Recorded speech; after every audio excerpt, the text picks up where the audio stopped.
आज की कहानी की ओर। दोस्तों, साल 2009 में उत्तराखंड के एक छोटे से कस्बे में एक बात बड़ी तेजी से फैली कि रात को कोई भी सूर्यास्त के बाद अपने घर से बाहर मत निकलना, क्योंकि रात को घर से बाहर निकलना खतरे से खाली नहीं है। लेकिन सूरज इन चीज़ों पर विश्वास नहीं करता था। सूरज अभी अभी अपने कॉलेज की पढ़ाई पूरी करने के बाद गांव लौटा ही था। यूँ तो सूरज बाकी लड़कों की तरह ही बड़ों का सम्मान और आदर किया करता था, लेकिन जब बात भूत पिशाच की होती थी तो वो इन चीज़ों को बिल्कुल भी नहीं मानता था और लोगों का भ्रम मानकर अक्सर बातों को टाल दिया करता था। सूरज ने अभी अभी एक नया टीवी खरीदा था और गांव के बहुत सारे लोग मिलकर टीवी में मूवी देखा करते थे। रात को लगभग 8 बजे से लेकर 11 बजे तक सभी आराम से फिल्म देखा करते। लेकिन जब से गांव में किसी खूंखार डायन का जिक्र हुआ था तो उसके बाद से लोगों ने अपने घर से बाहर निकलना ही छोड़ दिया और यही वजह रही कि सूरज का पूरा एंटरटेनमेंट बर्बाद हो गया। तो आइए जानते हैं सूरज की ये कहानी उन्हीं की जुबानी। दोस्तों, उस वक्त मेरे लिए किसी भयानक सपने से कम नहीं था। आज भी जब उस समय को याद करता हूँ तो ऐसा लगता है कि मैं फिर से उसके करीब चला गया हूँ, मानो समय का चक्कर फिर से घूम गया है। ये वाला दिखाना गया तेरा प्राइस मनी। कुछ इन्वेस्टमेंट भी। मानो समय का चक्कर फिर से घूम गया है और मेरी जिंदगी फिर से वहीं पर आकर अटक गई। खैर चलिए जानते मेरे साथ क्या हुआ था। साल 2009 में काफ़ी दिनों के बाद मैं अपने गांव शत्रुपुर लौटा और इन दिनों गांव के काफ़ी लोग रात को एंटरटेनमेंट करने के लिए मेरे घर पर टीवी देखने के लिए आया करते थे, जिससे मुझे भी बड़ा अच्छा महसूस होता था। लेकिन फिर गांव में हुई एक कच्ची मौत में पूरे गांव में सनसनी मचा दी। असल में लोगों का मानना था कि गांव के अंदर किसी डायन का साया मंडराने लगा है और वो डायन हर 24 साल के बाद एक बार आती है और 1 साल तक इसी तरह लोगों का शिकार करती है। इसलिए शाम को कोई भी सूर्यास्त के बाद अपने घर से बाहर नहीं निकल सकता। गांव के मुखिया ने भी इसी बात का जिक्र करते हुए सभी लोगों को सूर्यास्त के बाद घर से बाहर निकलने से मना कर दिया। लेकिन मैं इन चीज़ों पर बिल्कुल भी विश्वास नहीं करने वाला था, क्योंकि मैंने अभी अभी अपनी ग्रेजुएशन पूरी की थी और ऐसे में मैं इन चीज़ों पर विश्वास करूं, ऐसा हो ही नहीं सकता। इसलिए मैंने बहुत बार गांव के लोगों को समझाने की कोशिश की कि ऐसा कुछ नहीं होता, ये बस लोगों की गलतफहमी होती है। अक्सर हार्ट अटैक की वजह से किसी की मौत हो जाना कोई बड़ी बात नहीं होती। बहुत बार दिल में रक्त का थक्का जमकर इंसान मौत के घाट उतर जाता है, जिसे हार्ट अटैक कहते हैं, ना कि कोई भूत प्रेत किसी इंसान को मारता है। लेकिन गांव के लोगों को कहाँ मेरी बातों पर विश्वास होने वाला था। हर बार मेरी बात को नज़रअंदाज कर दिया जाता तो मुझे इस चीज़ का बहुत ही बुरा लगा। लेकिन फिर मैंने ठान लिया कि मैं जब तक इस चीज़ को साबित नहीं कर दूंगा तब तक मैं दोबारा उनको इस तरह की कोई भी चीज़ नहीं बोलूँगा। एक बात मुझे अभी भी समझ में नहीं आ रही थी कि गांव वालों के सामने इस चीज़ को साबित करने के लिए मुझे क्या करना चाहिए। बहुत बार सोचने के बाद मैंने फैसला किया कि सूर्यास्त के बाद अगर कोई घर से बाहर नहीं निकल सकता तो मैं वही काम गांव वालों को करके दिखाऊंगा और पूरे गांव को रात को ही इकट्ठा करूंगा। मैंने सोचा तो यही था, लेकिन फिर दादाजी की तबीयत बिगड़ना हमारे लिए एक और बुरी घटना साबित हो गई।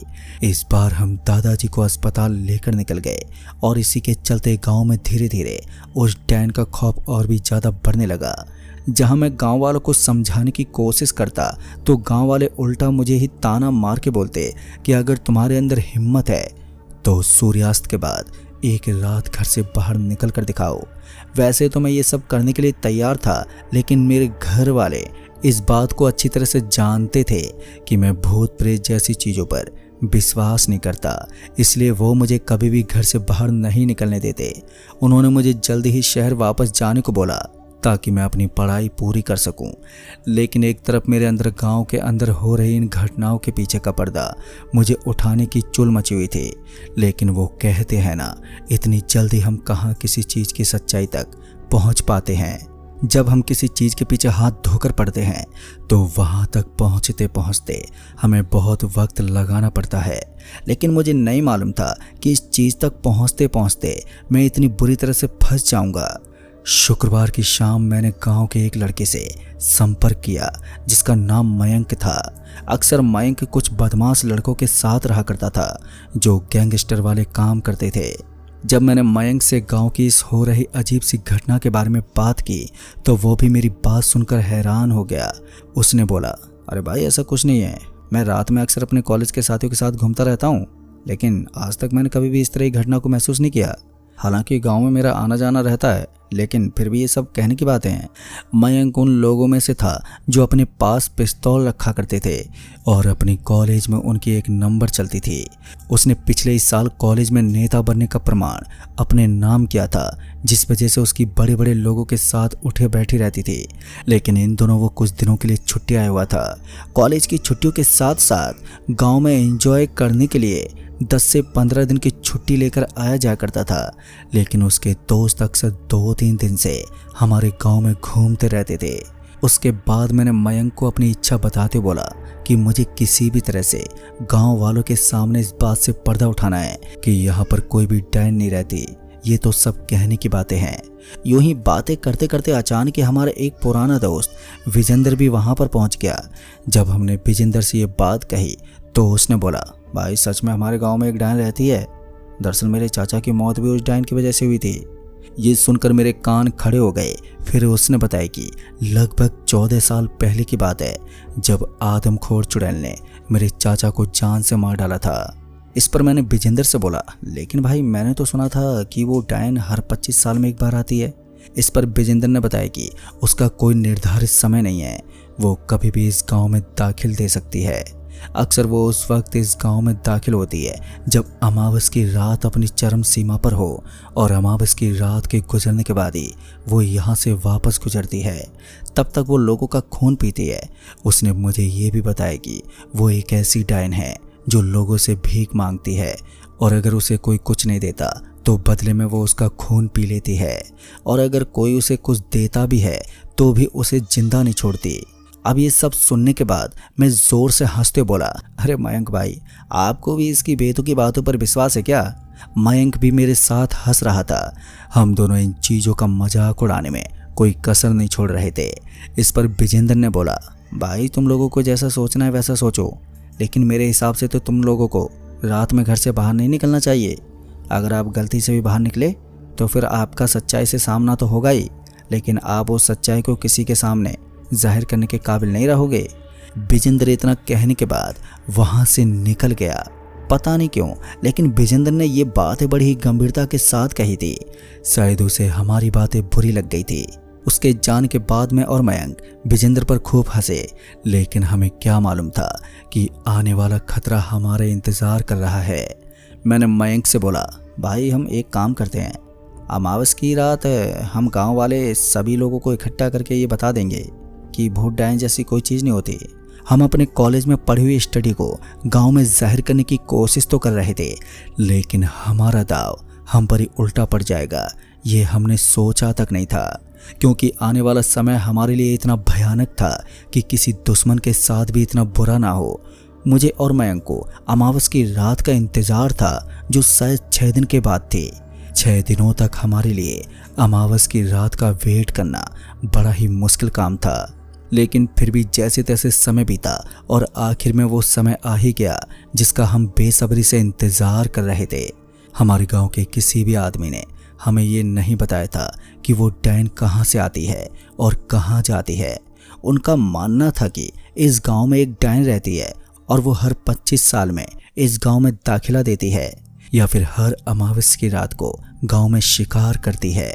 जब सालों से अमावस की रात का संजोग बैठा हुआ हो, लेकिन असलियत कुछ और ही थी। जब मैं और मयंक रात को अपने हाथ में एक एक लकड़ी लेकर गांव में पहुंचे तो हमने देखा कि गांव का माहौल बड़ा नॉर्मल लगा। हालांकि हल्की हल्की ठंड में हमारे गांव में रुकना बड़ा ही कठिन लग रहा था, लेकिन हम दोनों कठिनाइयों से पेश आते हुए उस डायन का इंतज़ार कर रहे थे। हम इस बात को अच्छी तरह से जानते थे कि यहाँ कोई डायन नहीं आने वाली। हम बस मजाक मस्ती में बार बार उसकी बातें करते रहते और यूं ही कब वक्त बीत गया पता ही नहीं चला। फिर रात के लगभग 12 बजे के आसपास अचानक ही हलचल हुई। अब तक मयंक पेड़ के बगल में बैठकर हल्की हल्की नींद ले रहा था, इसलिए मैंने मयंक को जगाते बोला, भाई थोड़ा संभल कर रहो, लगता है गांव में कोई चोर डाकू घुसाया है। मैंने मयंक को उस आवाज़ को सुनने को कहा तो मयंक भाई ने कहा, ज़रूरी आवाज़ किसी आदमी की है और गांव के लोग इसे भूत प्रेत समझ लेते हैं। शायद ये आदमी हर घर में जाकर चोरी करता है और फिर जो इसे रोकता है वो उसे मार डालता है। Here's a look at my week on Facebook gaming. Monday morning, I play puzzle games. On Tuesday, I choose racing games. शायद ये आदमी हर घर में जाकर चोरी करता है और फिर जो इसे रोकता है वो उसे मार डालता है, इसलिए हमें बड़ी सावधानी के साथ इसका सामना करना चाहिए। मयंक ने अपनी जेब में एक पिस्तौल डाल रखी थी, इसलिए वो कभी भी चोर डाकू से सामना कर सकता था। हालांकि मैं इस मामले में थोड़ा कमज़ोर तो था, लेकिन मैं अपने हट्टे कट्टे शरीर के साथ मयंक भाई का पूरा साथ निभा सकता था। ऐसे में मैंने वही किया जो मयंक भाई ने मुझे बताया था। फिर मयंक ने बताया कि ये आवाज़ हमारे पीछे से आ रही है और हमारे पीछे की तरफ गांव का इकलौता रेलवे स्टेशन था। एक समय में जब इस गांव में डैन का खौफ नहीं हुआ करता था, तब गांव के काफ़ी लोग ट्रेन को देखने के लिए स्टेशन पर जाया करते थे, लेकिन अब तो गांव शमशान की तरह बन गया। मैं और मयंक हम दोनों मिलकर उस रेलवे स्टेशन की तरफ बढ़ने लगे जिस तरफ से ये आवाज़ आ रही थी। बहुत देर तक इधर उधर घूमने के बाद भी हमें कोई नज़र नहीं आ रहा था और यूं ही भटकते भटकते हम कब रेलवे स्टेशन पर पहुंच गए हमें पता ही नहीं चला। हर रोज़ रात को लगभग 1 बजे के आसपास यहाँ से ट्रेन गुजरती थी। तभी हमने सोचा कि अब तो हम ट्रेन को देख कर ही यहाँ से लौटेंगे, इसलिए हम वहीं स्टेशन पर बैठ गए। मयंक भाई को नींद ने बेबस कर रखा था। वो जहाँ भी बैठते उसे नींद के झोंके आने लगते और इधर मैं अकेला ही गांव में निगरानी रखता। मैंने गांव की हर एक चीज़ को बड़े ध्यान से देख लिया था ताकि गांव वालों को सुबह होते ही इस चीज़ का सबूत मिल जाए कि रात को भी लोग गांव में भटक सकते हैं और जो नेगेटिव विचार वो सोचते रहते हैं, ऐसा यहाँ पर कुछ भी नहीं होता। इससे पहले कि मैं भी बेफिक्र होकर आराम से सोने के लिए एक बेंच पर बैठता कि अचानक ही मेरी नज़र ट्रेन की पटरियों पर पड़ी तो मैंने देखा कि सामने से कोई इधर आ रहा था। उसने लाल रंग के कपड़े पहने हुए थे। ये देखते मेरी आंखें बड़ी बड़ी हो गईं तो मैंने पहले तो मयंक भाई को जगाया और फिर उसी दिशा में अपना हाथ करते हुए बताया कि मैंने उस तरफ से किसी को आता हुआ देखा। मेरी बात सुनकर मयंक हैरान होते हुए बोला, अरे भाई पागल है क्या, इतनी रात को भला कौन रेलवे स्टेशन पर टहलेगा। मैंने मयंक को इतना तक बता दिया था कि उसने लाल रंग के कपड़े पहने हुए थे, लेकिन मयंक को मेरी बातों पर विश्वास ही नहीं हो रहा था। इससे पहले कि वो वापस सोने के लिए जाता कि इस बार मैंने उसे कहा, भाई इस बार तुम नींद मत लेना, वो आदमी या फिर वो इंसान यहीं पर तुम्हें घूमता हुआ नजर आएगा। इस बार मयंक ने भी हामी भरी और फिर हम दोनों चौकन्ने होकर वहीं रेलवे स्टेशन के इधर उधर घूमने लगे। अब तक शायद ट्रेन के आने का भी वक्त हो चुका था, इसलिए हम दोनों ट्रेन को देखने के लिए भी बेताब थे। थोड़ी देर के बाद हमें ट्रेन के हॉर्न की आवाज़ सुनाई दी और इस आवाज़ को सुनकर हम दोनों पटरियों से थोड़ी दूर खड़े हो गए और इसी बीच ट्रेन की दोनों हेडलाइट की रोशनी ट्रैक पर पड़ने लगी। तो हमने देखा कि जैसे ही पटरियों पर ट्रेन की रोशनी दिखाई दी तो उसके साथ ही हमने सामने से किसी लाल रंग वाले इंसान को देखा जो भागता हुआ ट्रेन के सामने आ रहा था। ये सब देखने के बाद हम समझ गए थे कि यहाँ सच में कोई आदमी था। मयंक भी ये देखकर बुरी तरह से डर गया क्योंकि वो जानता था कि ट्रेन इस आदमी से पक्का टकराने वाली है और ये आदमी मौत के घाट उतर जाएगा। हमने ट्रेन के सामने हाथ तो दिखाया लेकिन इससे कोई फायदा नहीं होने वाला था। ट्रेन जिस रफ्तार से भागती हुई आ रही थी बिल्कुल उसी रफ्तार से भागती हुई उस शख्स के पास पहुंच गई। वो शख्स हमसे लगभग 200 से 300 मीटर की दूरी पर था, तो ऐसे में हम उसे साफ साफ देख नहीं सकते थे। इसी बीच उस ट्रेन ने उस लाल कपड़े वाले शख्स को एकदम से कुचल दिया। लेकिन हैरान की बात तो ये थी कि ना ही तो उस आदमी के कहीं गिरने की आवाज़ आई थी और ना ही हमने उसे टकराने के बाद कहीं उड़ते और पड़ते देखा था। हम दोनों हैरानी से उसकी तलाश तो कर रहे थे लेकिन हमें वहाँ अजीब सी बेचैनी महसूस हो रही थी। फिर उसके बाद मैंने अपने साथी मयंक से बोला, भाई मुझे लगता है हमें यहाँ नहीं रुकना चाहिए, हमें यहाँ से निकलना चाहिए। मेरी बात सुनने के बाद मयंक ने बोला, अरे भाई अगर किसी की जान खतरे में हो तो हमें उसे ढूंढकर जल्दी से जल्दी अस्पताल की तरफ रवाना करना चाहिए, वरना क्या पता किसी इंसान की यहाँ मौत हो जाए। बहुत वक्त तक हमने उस लाल कपड़े वाले शख्स की तलाश की, लेकिन ना ही तो कहीं से हमें उसकी आवाज़ सुनाई दे रही थी और ना ही उसका कोई ठिकाना था। यूं ही इधर उधर घूमते घामते अचानक ही किसी ने हमें आवाज़ देते बोला, अरे भाई साहब, किसे ढूंढ रहे हो आप? जैसे मैंने इस आवाज़ को सुना तो मैंने देखा कि वहाँ एक सफ़ेद दाढ़ी वाले अंकल थे जिनके हाथ में एक लंबी सी छड़ी थी और वो हमारी तरफ बड़ी हैरान के साथ देख रहे थे। हमने उन अंकल जी से कहा, अरे अंकल जी, आप अभी लाल रंग के कपड़े पहने हुए थे क्या? हमारी बात सुनकर उसने अपनी गर्दन हिलाई और ना में जवाब दिया। फिर हमने उसे पूरी बात बताई। हमारी बात सुनने के बाद उन्होंने कहा, मुझे लगता है इस गांव के सबसे बड़े बेवकूफ़ तुम दोनों ही हो। अक्सर बड़े बुजुर्गों की बात पर विश्वास न करना हमारे लिए बड़ा खतरा साबित हो सकता है और शायद तुम लोगों ने खुद ही अपनी मौत को बुलावा दिया है। उस आदमी की ये बेतुकी बातें सुनकर मैं बड़ी हैरान के साथ उसकी तरफ देखने लगा। धीरे धीरे मेरी हल्की सी टॉर्च की रोशनी उसके कदमों पर चली गई और जैसे मैंने उसके कदमों को पीछे की तरफ मुड़ा हुआ देखा तो मेरा दिमाग ही हिल गया। आज तक जो चीज़ विज्ञान के लिए एक मजाक थी वो हकीकत में मुझे अपने सामने नजर आ रही थी। उसके बाद मैंने मयंक भाई को बोला, भैया ज़रा इसके पैरों को तो देखो। मैंने मयंक को बड़ी हल्की आवाज़ में ये बताया था। फिर उसने भी जैसे उसके कदमों की तरफ देखा तो उसकी भी आंखें फटी की फटी रह गई। दरअसल मेरे साथी मयंक ने अचानक अपनी पिस्टल बाहर निकाल ली और उसे रिलोड करने लगा, पर मैं इस बात से अच्छी तरह से वाकिफ था कि इस नकारात्मक शक्ति पर गोली चलाने का कोई फ़ायदा नहीं होने वाला। जितनी तैयारी इस वक्त मयंक अपनी बंदूक में गोली डालने का काम कर रहा था, उतनी तैयारी अगर हम यहाँ से भागने की करते तो शायद जिंदा बच जाते। अभी मैं यही सोच रहा था कि मैं यहाँ से किस तरह से भागूं कि अचानक उस आदमी ने कहा, तुम दोनों को चिंता करने की ज़रूरत नहीं है, मैं तुम्हें कोई नुकसान नहीं पहुँचाऊँगा, लेकिन मेरी एक बात अच्छे से समझ लेना, तुम जिस डायन का पीछा करते करते यहाँ पहुँचे हो वो डायन मेरी ही बीवी है। अब ये सुनने के बाद हम दोनों के होश उड़ गए। हमारे पांव किसी बर्फ की सिल्ली की तरह जम गए थे। उस आदमी ने अपनी बातों को जाहिर करते बोला, लेकिन पिशाच होने के बावजूद मैंने आज तक किसी का कोई नुकसान नहीं पहुंचाया। उल्टा मेरी बीवी ने मरने के बाद मुझे भी मौत के घाट उतार दिया था। तब से मेरी आत्मा यहीं पर भटकती रहती है। तभी मेरे साथी मयंक ने बोला, लेकिन अंकल जी, उसने आपको क्यों मार डाला? इससे पहले कि हमारी बात पूरी हो पाती कि अचानक की हल्की हल्की हवा ने हम सभी को अपनी गिरफ्त में ले लिया। तभी उस आदमी ने बोला, अरे लगता है वो आ रही है, तुम दोनों को जल्द से जल्द कहीं छुप जाना चाहिए वरना वो तुम्हें भी मार देगी। इस पर मयंक ने बोला, लेकिन उससे सामना करने का कोई तो रास्ता होगा। इस पर उसने बताया कि तुम्हें अपनी बंदूक के अंदर सोने की गोली डालनी होगी, यानी कि सोने की कोई ऐसी चीज़ बारूद की जगह डालनी होगी, वही उसके आर पार हो सकती है और उसी से तुम उसका केवल सामना कर सकते हो। उसे मारना असंभव है क्योंकि उसकी रूह बहुत ही ज़्यादा शक्तिशाली है। उसकी बात सुनने के बाद हम दोनों ने अपनी गर्दन हिलाई तो उसने बताया कि 25 सालों से जो ताकत एक एक दिन का इंतज़ार करती है वो 25 सालों में इतनी ताकतवर हो जाती है कि वो अपनी ताकत से पूरे गांव को 1 मिनट में तबाह कर सकती है। लेकिन उस औरत का गांव के साथ थोड़ा लगाव है, इसलिए वो अभी तक चुप है, वरना अब तक ये गांव शमशान घाट में बदल जाता। उसके बाद मैं और मयंक वहां से भागते अपने गांव की तरफ आने लगे, पर हमें किसी भी हालत में जल्दी से जल्दी मकान तक पहुंचना था। हम दोनों भी अब उस शैतानी रूह से इतना ज़्यादा घबरा चुके थे कि हम अपने शब्दों में बयान नहीं कर सकते थे। हम दोनों ने जितना तेज़ी से हो सके उतना तेज़ी से भागना शुरू कर दिया, लेकिन फिर भी हमें ऐसा एहसास होने लगा कि हमारे पीछे कोई आ रहा है। हम बार बार पीछे मुड़कर देखते लेकिन हमें कोई नज़र ही नहीं आता। फिर भी हम जिसे देख नहीं पाते हैं उसका हमें एहसास हो ही जाता है। मैंने मयंक से बोला, भैया हमें तेज़ी से भागना होगा वरना कुछ ही पलों में वो ताकतवर डायन हमारे पास पहुंच जाएगी। તારા અને પ્રખર એક શાંત મેદાનમાં બેઠા છે. પ્રખર તારાને ચાંદ બતાવે છે. તારા ચાંદને જુએ. हमारे पास पहुंच जाएगी।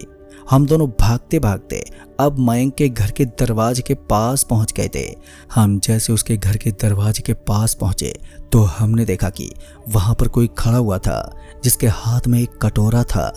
मुझे समझते ज़्यादा समय नहीं लगा कि ये भीख मांगने वाली औरत कोई और नहीं बल्कि डायन है, और इस बार उसने हम दोनों को ही देख लिया था। अब हमारे लिए मुसीबत का पहाड़ खड़ा हो चुका था। हमें समझ में नहीं आ रहा था कि अब हम करें तो करें क्या, क्योंकि हम दोनों के सामने साक्षात हमारी मौत खड़ी थी। उसके बाद मेरे साथ ही मयंक ने बोला, भाई तू चिंता मत कर, मैंने पहले अपनी बंदूक के अंदर अपने सोने के लॉकेट को तोड़कर डाल लिया था, जो इस बंदूक के अंदर एकदम फिट बैठ गया था, इसलिए हम दोनों आराम से बच जाएंगे। उसकी बात सुनकर मेरी जान में जान आ गई। उसके बाद उसने अपनी गन उठाई और उस डैन की तरफ तान दी, लेकिन उस औरत के चेहरे पर हल्की सी मुस्कान थी। उसके बाद जैसे मयंक ने गोली चलाई तो वहां धुआं धुआं हो गया। वो औरत एक बार जोर से चिल्लाई और उसके बाद हम दोनों भागते हुए कमरे के अंदर घुस गए और हमने अंदर से पूरे मकान को लॉक कर लिया। हमें लगा कि अब हम दोनों सही सलामत हैं। आधे घंटे तक तो सब कुछ एकदम सही सलामत रहा, लेकिन उसके बाद जोरदार आंधी और तूफान ने कोहराम मचाना शुरू कर दिया। लेकिन अच्छी बात यह थी कि वो रात आसानी से बीत गई और हमें कोई भी नुकसान नहीं हुआ। फिर उसके बाद दिन होने पर हमने इस घटना के बारे में सभी गांव वालों को बता दिया, लेकिन बदले में हमें गांव वालों से डांट सुनने को मिली, क्योंकि सब जानते थे कि हमने उस डैन को क्रोधित कर दिया है और अब वो हमारे गांव को पूरी तरह से ख़त्म कर देगी। गांव वाले इसी बात से खौफ खाकर धीरे धीरे गांव को छोड़ना शुरू कर दिया और सिर्फ कुछ ही दिनों में वो गांव खंडर के रूप में तब्दील हो गया। दोस्तों, हमने भी उस गांव को हमेशा के लिए अलविदा कह दिया, लेकिन आज भी एक बात समझ में नहीं आती है कि उसका पति उन पटरियों पर क्यों भटकता है और उस औरत की आत्मा गांव में क्यों भटकती है और आखिर क्यों उस औरत ने अपने ही पति को मार डाला। ये सब एक रहस्य बनकर रह गया है। तो दोस्तों, इस कहानी में बस इतना है।